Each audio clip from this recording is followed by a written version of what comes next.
Welcome back. We are still at FreedoniaCon 2025, and this is one of our favorite segments. It's the Ross's Q&A. You want to hear all the old stories? Want to hear some new stories? Want to hear about the behind the scenes stuff? Ross is the guy to ask. Mr. Babcock, all yours. All mine. Well, uh, great to be here once again, and I see some familiar names on the on who's here. This is questions and answers, so you guys have to ask questions. Go ahead, Maddie. What's on your mind? Would you like to tell us all about VWE and the glory days of computer gaming? I do mean glory. uh, where to start? Where to start? When Jordan and I first met at the U.S. Merchant Marine Academy, the academy has on its campus uh, a facility that is, I believe, called KORF, which is computer operated assisted research facility or something like that. And basically, they had a full size ship's bridge in a huge room, and they were projecting uh, a harbor. The one we saw was New York Harbor on the walls, and would run through simulations and training of people, captains, crew on the bridge, navigating any waterway that they had mapped. And this was late 70s when this was in place. So steel body graphics, but still cooler than anything else around. And uh, when Jordan and I started thinking about games that we would like to play, things that we would like to do, uh, you know, a ship's bridge, whether it's a ocean-going ship or a starship, uh, navigating through the parallel universe sounded like a pretty cool thing to do. So we started designing what that simulation would look like. And this was Apple computers had just come out. They were sort of networkable. So rather than pay at that time hundreds of thousands of dollars for a fancy workstation that might be able to run the simulation, we would network a bunch of cheap computers together to try to accomplish the same thing. And that was the genesis of VWE. And that started 1979, 1980.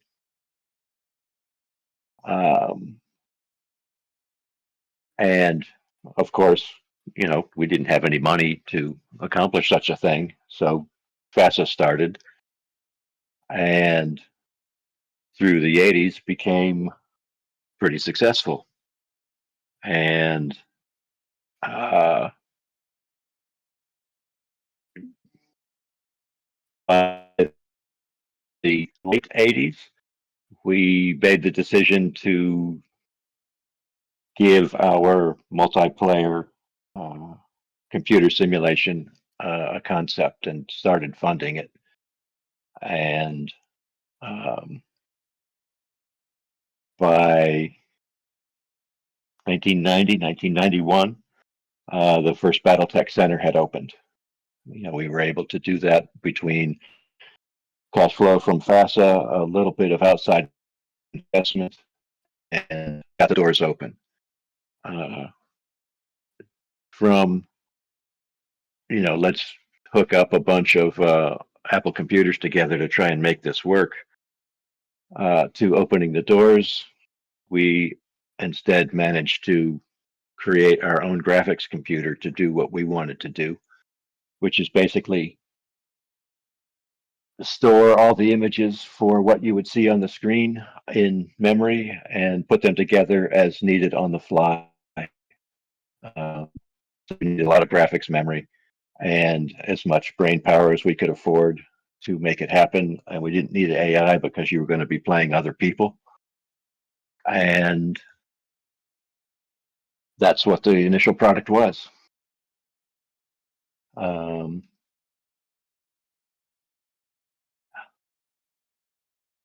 from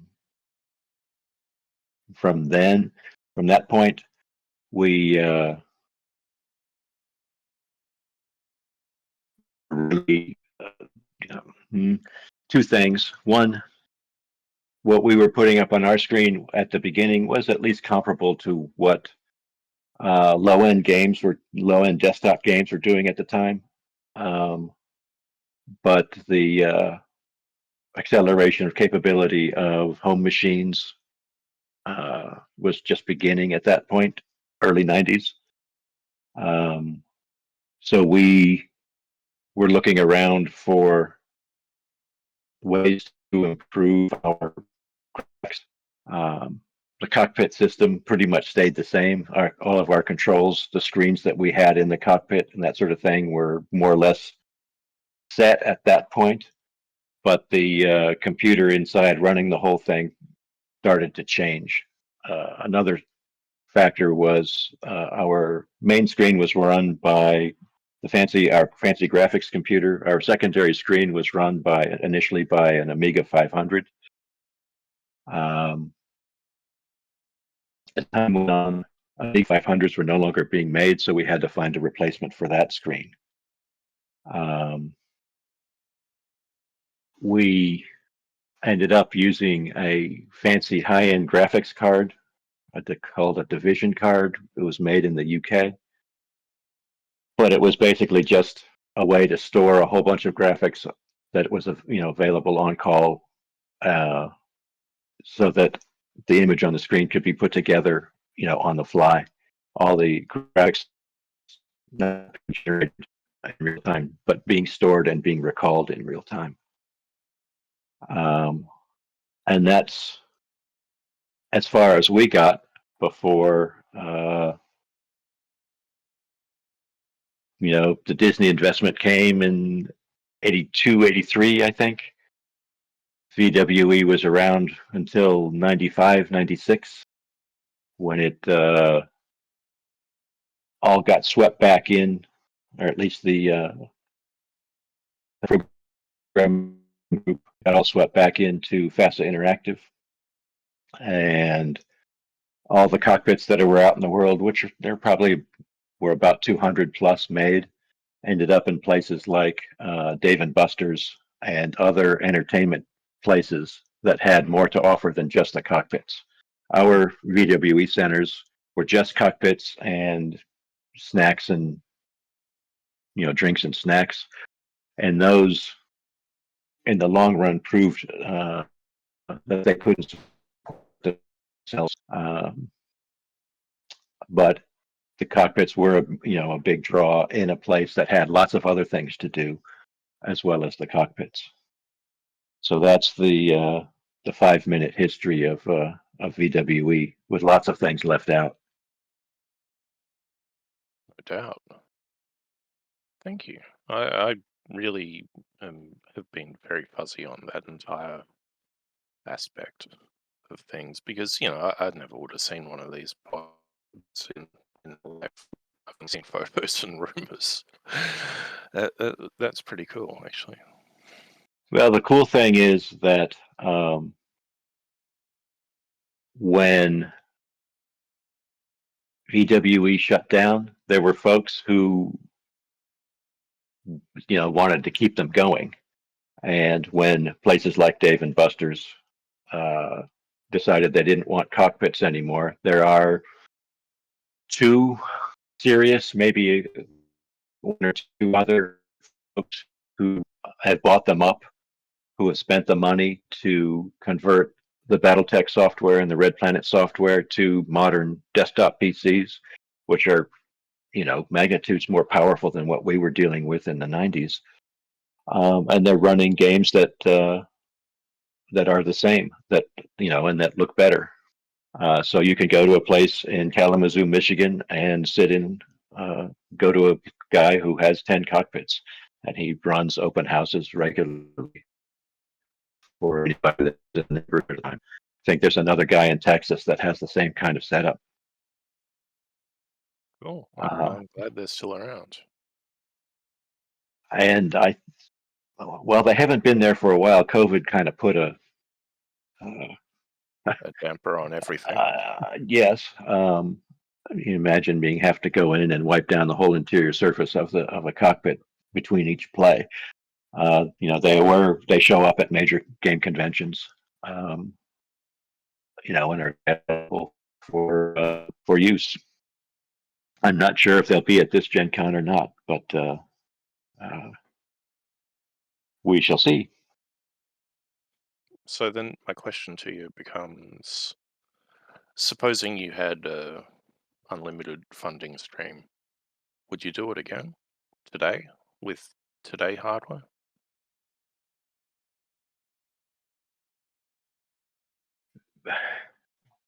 You have to figure out what experience you're going to offer the marketplace that they can't get at home. Imagine somebody who has a top end game machine and all of the joysticks, steering wheel, pedals, whatever hardware sitting at his desk at home with multiple screens in front of him.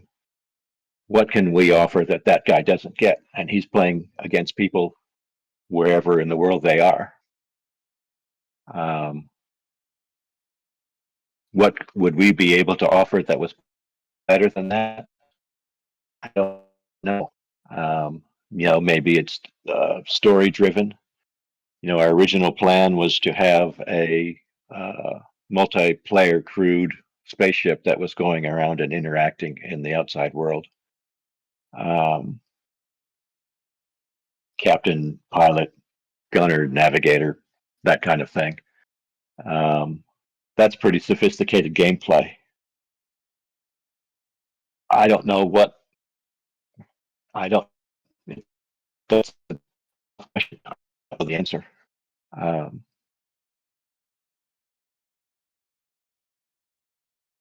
because the computers are so powerful these days.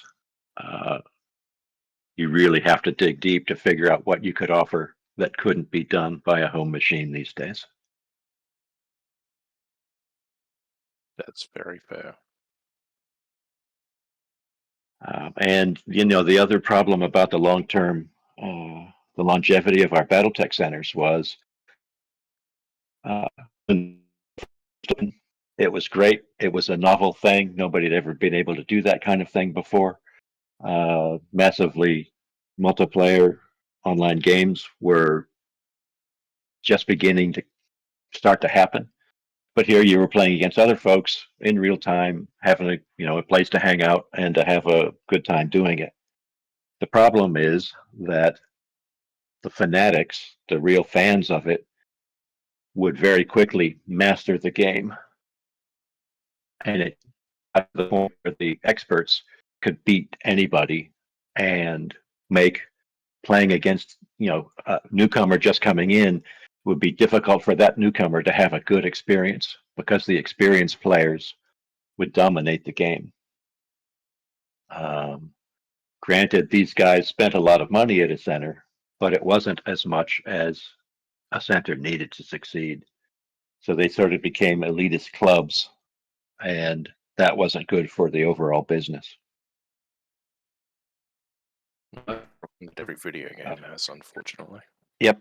And if you've made an investment in expensive hardware and a storefront and all that sort of thing, um, you've got to fight that in order to make a successful business. Whereas, an Activision or Microprose or whomever, will sell a $50 to $100 game to however many people want it, and let them buy the add-ons to create the experience they wanted.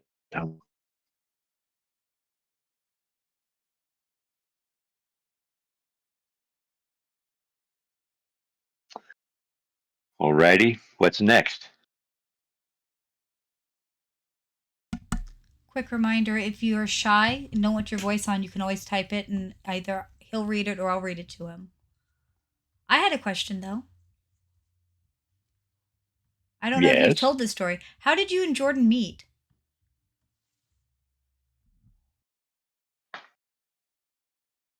United States Academy. 1979, I was president of the War Games and Chess Club. Jordan showed up at Kings Point at the Merchant Marine Academy, dragging his Apple II computer along.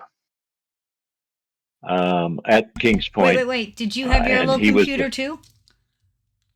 The one we saw yesterday? No. No, that one wasn't there. No, at that point, Kings Point just had a type terminal that, I mean, this was the days of 300 baud modems and that kind of thing. So you would play Star Command, which was a Star Trek ripoff game. It would print out the screen after a round of moves. That's the computing power we had at school at that point, aside from the KOR facility, which was not really part of the school, just located in the same place. So, Jordan began on the club, and he was a freshman. I was a senior. He, being a freshman, had little to no privileges within the framework of Service Academy. So while we kept his computer in the gaming club space for a while, I volunteered my room to hold it for him. And we were all playing war games, role-playing games. I was running a D&D game. Jordan ran a Traveler game. We were all playing in each other's games, and that's how we met. Fortunately for both of us, we both lived in Chicago. So when I graduated and he left the academy, we continued playing games in Chicago in the fall of 1980. And we played a Traveler campaign and ship deck plans that we needed to play our game. We eventually took to a hobby shop and asked if anybody might be interested. Hobby shop said, yeah, we'll take a dozen, but you really ought to send them to these distributors. And we did that, and that's how FASA started.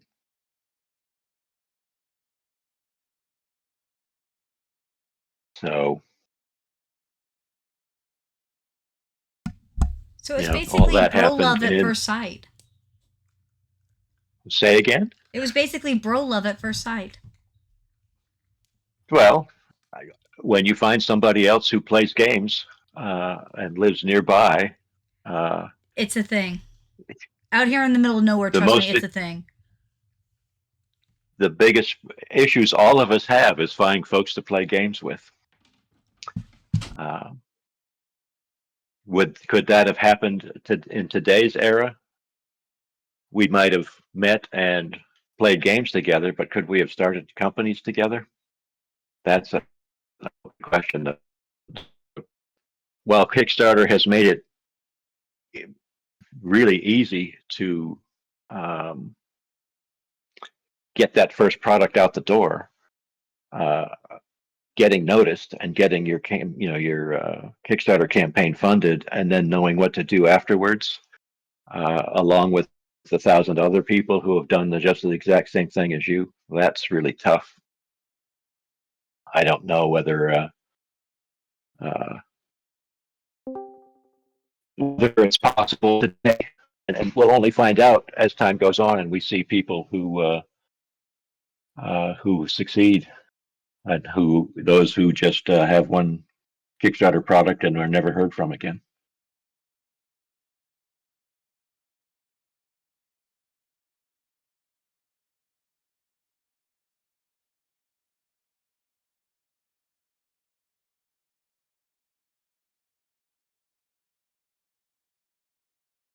Well, what's next? Let's see. How about you, Debbie? Do you have any questions? Or Todd? I don't want to take up all of his time.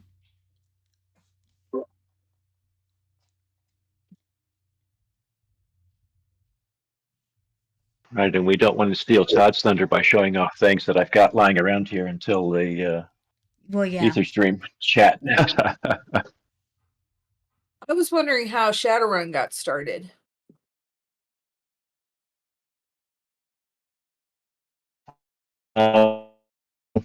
See, Shadowrun came out in '89, I believe. Yeah, that's right.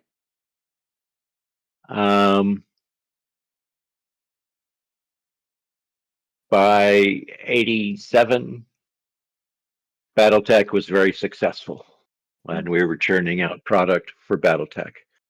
We had mainly miniatures. no BattleTech was box games and supplements and source books. Ah, gotcha. And Okay. and by that point we had sort of cured ourselves of license fever. So Doctor Who, Star Trek, all the other little minor license games that we have were sort of went by the wayside, and we said, okay, we need to come up with a new game line. What's cool and interesting right now? We wanted to do an RPG. Cyberpunk was just coming out. William Gibson's novels had just come out. Said, okay, let's make a cyberpunk-like game. But what can differentiate us from everybody else? Mhm. And the magic answer was magicians and machine guns. And that, after bringing in a bunch of freelancers, we sat down and said, this is the kind of game we want. And got the game created and started writing books and things about developing the storyline. All of the lessons we learned and the kinds of products we were doing for BattleTech, we decided to do for Shadowrun right off the bat. And so I guess Gen Con '89, we released the game, and it was successful.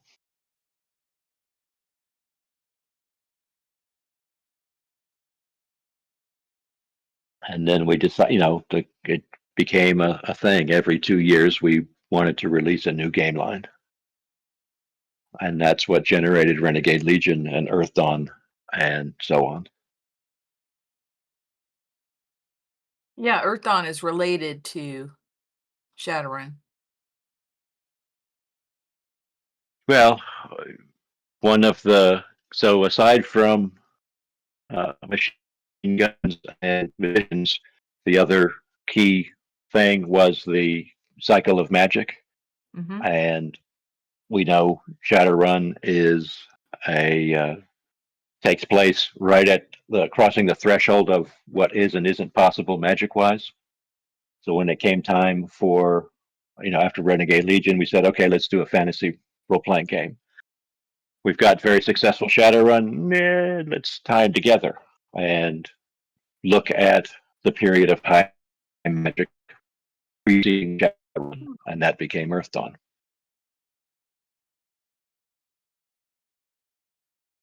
And we didn't really, in the beginning, tell anybody about the link between the two. And I guess the product that really spilled the beans was Carolyn Spector's Shadowrun novel, which had the same characters of her two previous Earth Dawn novels. So after that, it became an open secret, not widely talked about, but you could start to see the similarity, the things that carried over between the two of them. Yeah. And, that's one of the reasons why Mountain Shadow was chosen to be the first plush, because he is a prominent Shadowrun character. Mm-hmm.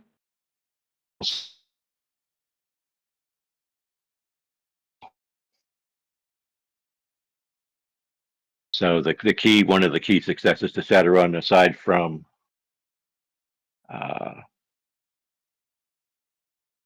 choosing the subject matter properly was taking all of the uh, product development muscle we had built up for BattleTech and applying it to Shadowrun so it could do things right out the gate. Our most successful novels, of all the novels we published with Rock, were those first three Shadowrun novels. Yeah, they're very good.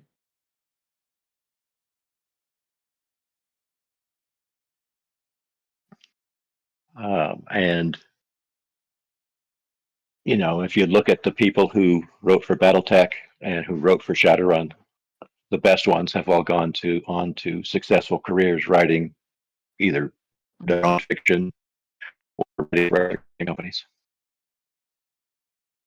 So how did two such different game systems develop?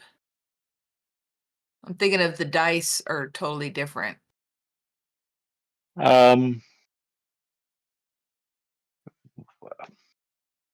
Or is that just Writing, freelancers did? that's what the freelancers did. The development team for Shadowrun was chosen, and we said, make the game, make it fun. They came back with, here's what we want to do. We did through, play test. That feels good. Dice, sure, no sweat, go for it. And I did like rolling a handful of dice. and each game thereafter, builds upon all that has gone on before. So that ultimately, you have the step system for Earth Dawn. Mm-hmm. Speaking about that, Yeah, and oh, the sorry. same dice as like D&D does, so it kind of goes with that. Right, and the mandate for Earth Dawn, one of them was, grown up fantasy role playing. Right, right. Interesting. So tying into that a little, we have a couple of questions in the audience. Dire Sith Lord wanted to know if Robert E. Howard was an inspiration for Earth Dawn.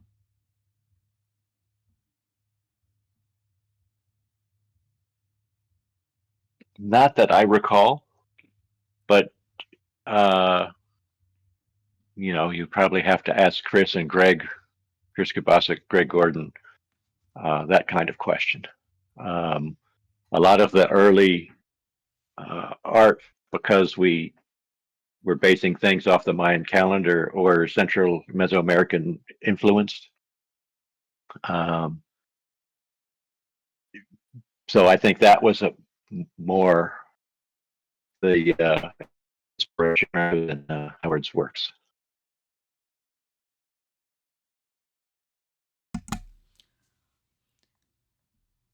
So Mr. Pink's isn't quite a question, but I think it could be a question. Mountain Shadow is prominent in Earth Dawn a lot and was in Shadowrun. How do you feel about the fact that he's now deceased? Because I know some people get very in Shadowrun. Yes, they supposedly. I mean, it could be like soap operas where is he really, or comic books. But my understanding is that he is now deceased. There was a crater where he was, but as I recall, it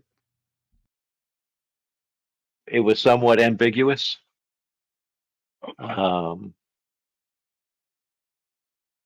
So I don't know the answer, and I don't know. Okay. I haven't followed if he the was Shadowrun deceased. story since. If he was, let's. Or how about this? Is there assuming a he is?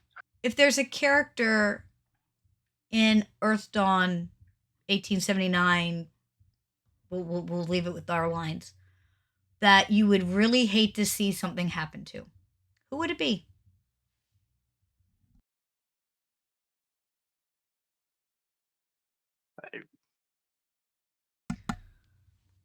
Look, I quit reading reading Star Wars after they killed off Chewbacca. I didn't even care that they took a moon. Didn't care. Quit reading. So who's your rage quit? You can never live. You can't put all your hopes in one character.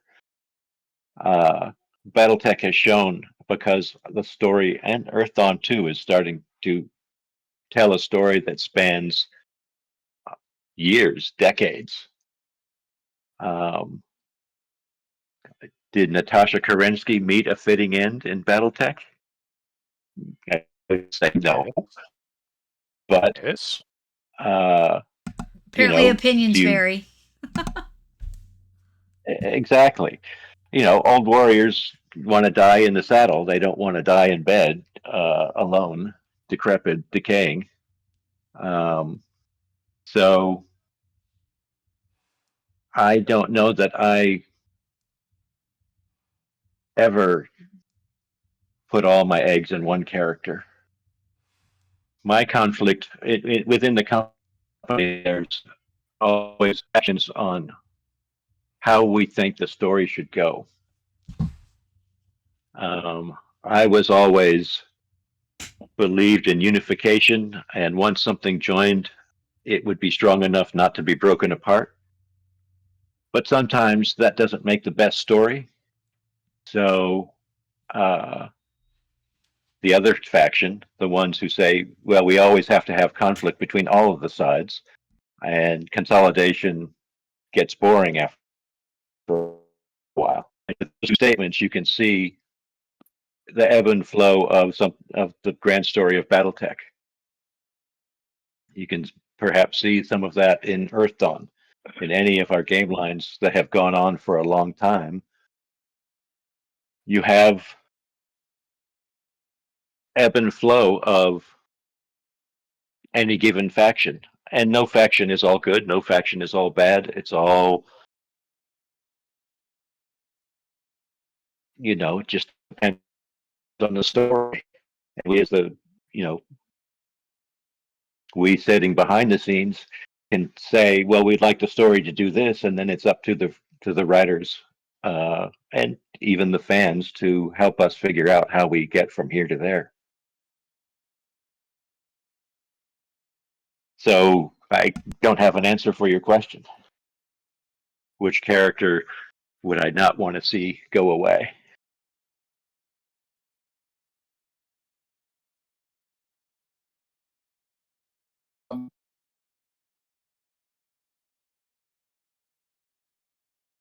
Um, Oh, I always sorry. had a question and then got distracted by something popping in the chat that I have an answer for, but it's Ross's question answer. Would FASA ever consider doing anything like the, tying into the Mountain Shadow Dunkelzahn plotline, like the election plotline that you had in those days, where you could send in cards and vote I think for who you wanted to be president? And as far as I understand that, that what direction the plot went going forward. I think modern technology would make that both easy and hard. But I'll let Ross have an answer for that. Yeah.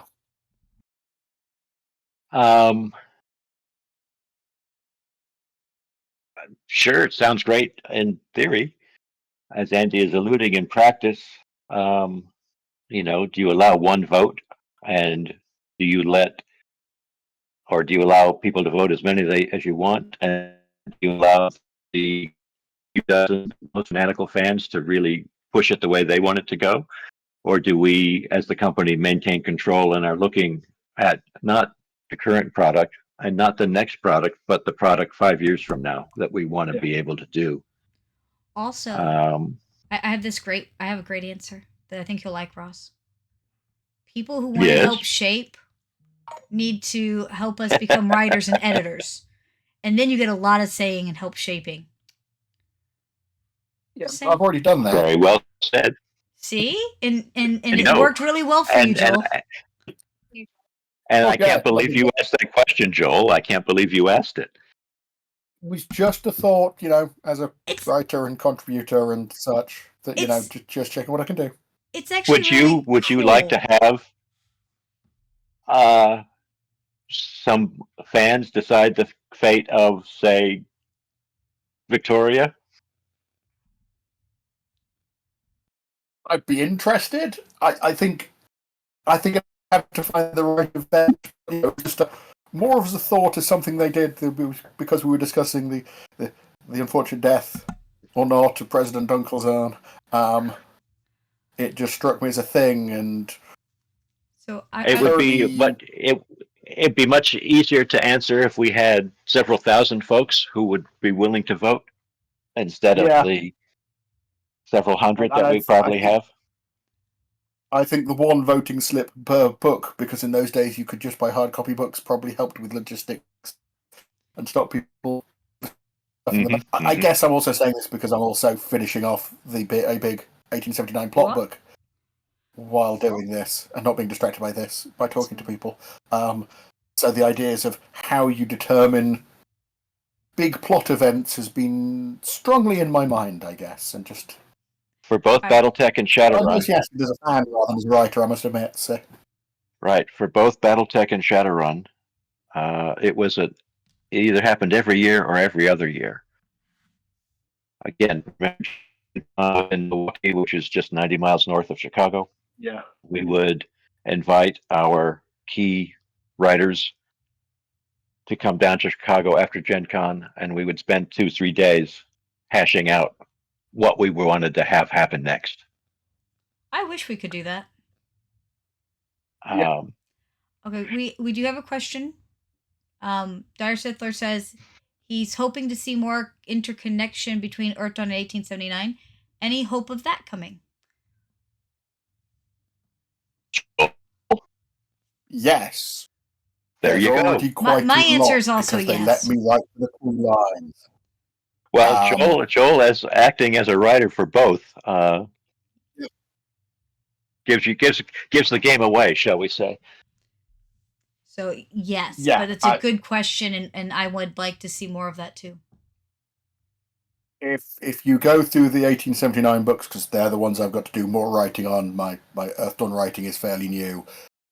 Everything since I started writing, there have been allusions between Earthdawn and crossover information being snuck in there, and Brad hasn't stopped me. Well, and remember that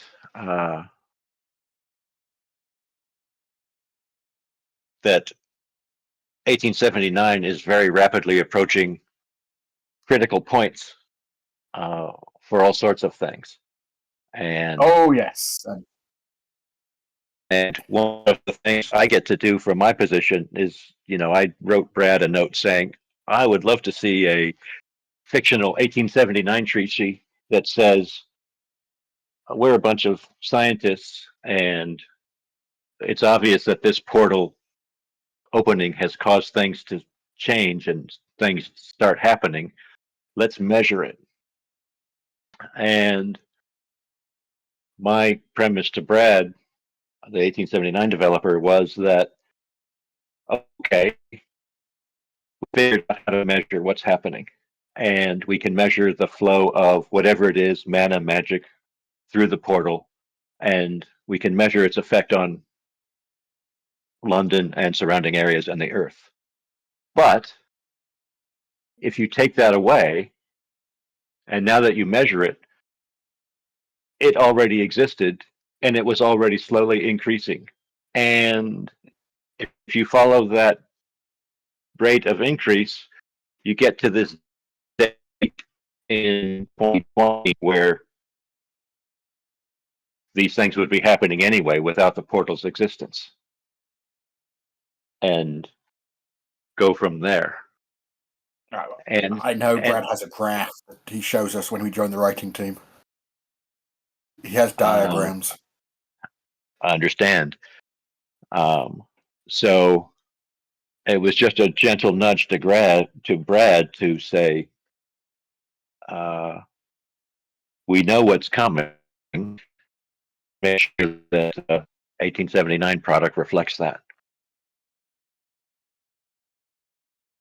It explains why he gives me so much free rein. Mm-hmm. Could be because we trust you. Yeah. You're all mad, I tell you. You're all mad. I have plans. Also, thank you. Any other questions for Ross? Give everybody a minute.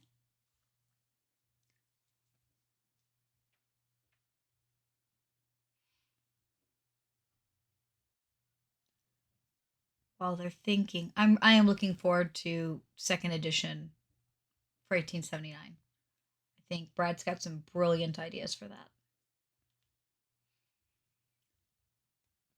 So, Ross, while they're thinking, you, as far as I can tell, and you can correct me, are mostly a wargamer. Have you always had as much interest? What's your interest level in, I guess, the RPGs? Is it a low interest? Is it something that you've grown to love?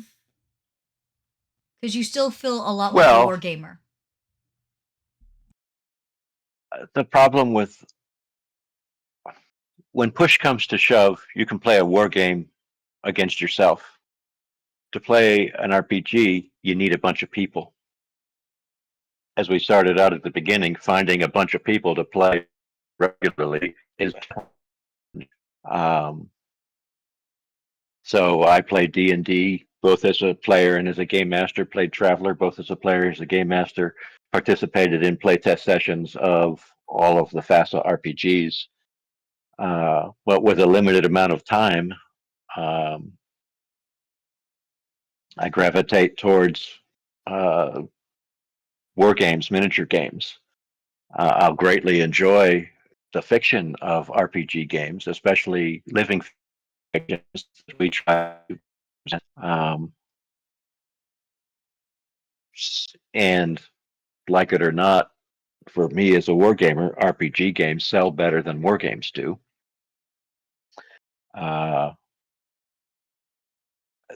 That's the way it goes for me.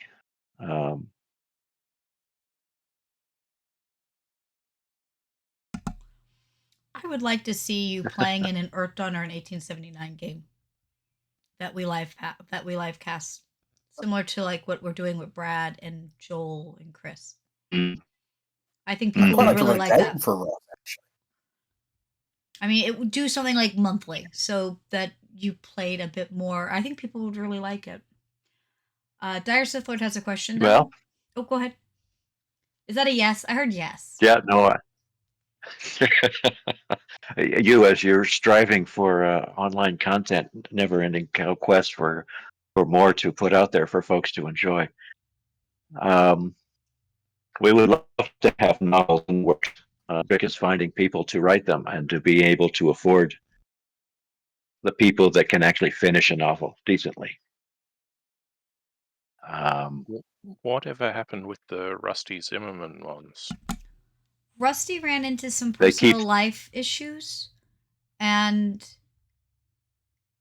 he was still working on them, but he was getting work from a different company. Everyone else. Yeah. And it kept being backburnered between things. So between life stuff and being backburnered, it's been a very slow progress on that one. And I wouldn't let the first one be published until the final one was done. I didn't mention that part because that's I a hate Ross starting rule. a story. I hate It's a good starting a rule. story that I know has not been finished.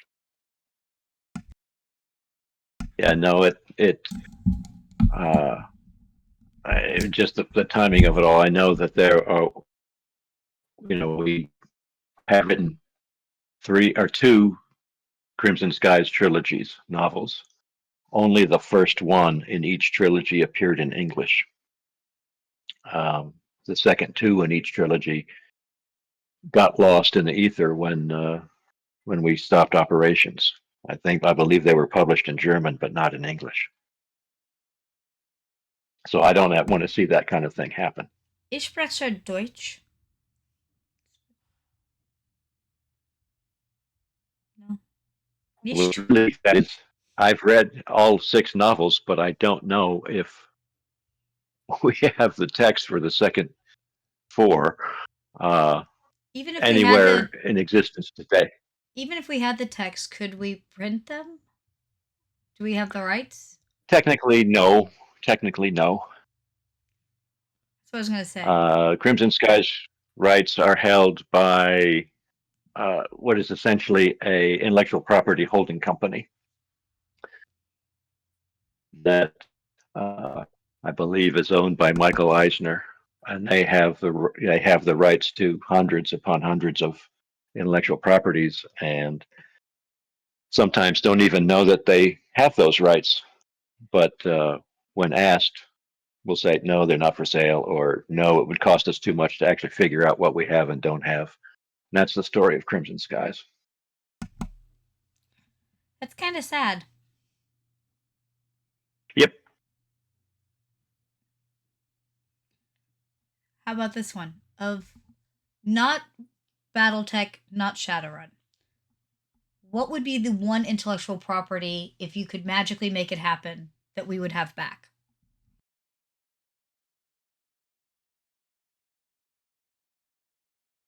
Well,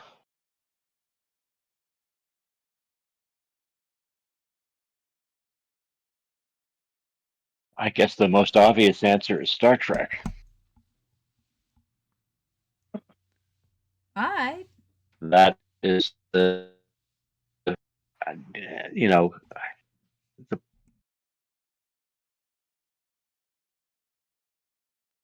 That's a fair that one answer. is the most popular, and that if we could get all of the rights instead of the split up rights that they do now, I mean, imagine being able to do uh, effectively Star Trek game, a Star Trek combat simulator game once again, card games, and we would sneak in fiction, which is what we were sort of moving towards when we had the license back in the 80s.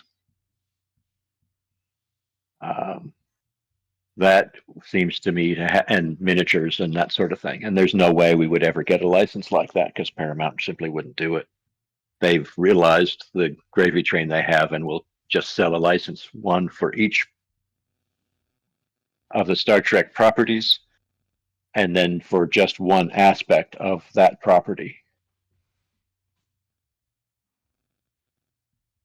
Another reason why I don't think, FASA as it was could ever happen again, because Jordan essentially just called up Paramount and said, "Hey, we're interested in a Star Trek role-playing game. Can you sell us a license?" And Paramount, in their wisdom, said, "Okay." And then we showed them, that there was a market out there, and that market grew. The marketing department said, we sold these guys, us, FASA, a license for every new movie. Imagine what they can sell now for all the different TV shows, all the different movie lines, each individual movie, for every aspect of uh, entertainment product, from Vulcan ears to desktop miniatures to games and novels and books.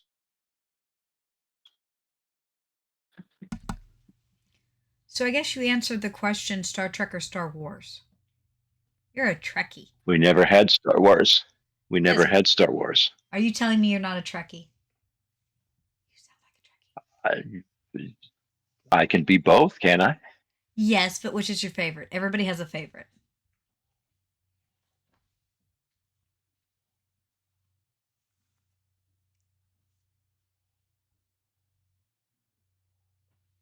Well, I'm making him I guess think. I've seen. Well, the problem is I've seen all of the mainline movies for each property. Probably enjoyed the Star Wars ones a little bit more. Star Wars is how our Traveler campaigns devolved into something more Star Wars like than anything else. I feel this. I still have my West End Star Wars books. And let's be honest, I've already flat out said I'm going to take the miniatures from Leviathan and Interceptor and use them in Traveler. Mm-hmm. All right. We are coming close to the end of our time. Does Debbie, Maddie, Lady Sticks, Mr. Pink, Todd, anybody got a question?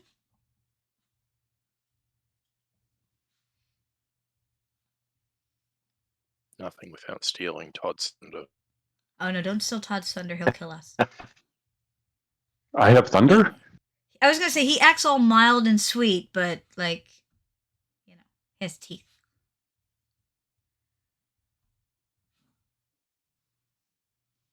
All right, we have.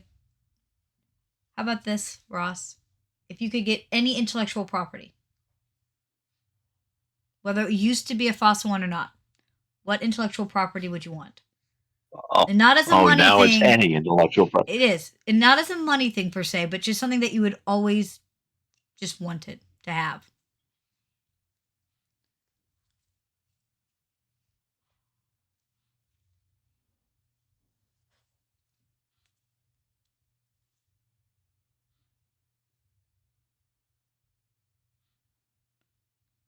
I put him on the spot.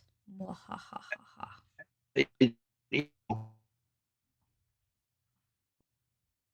The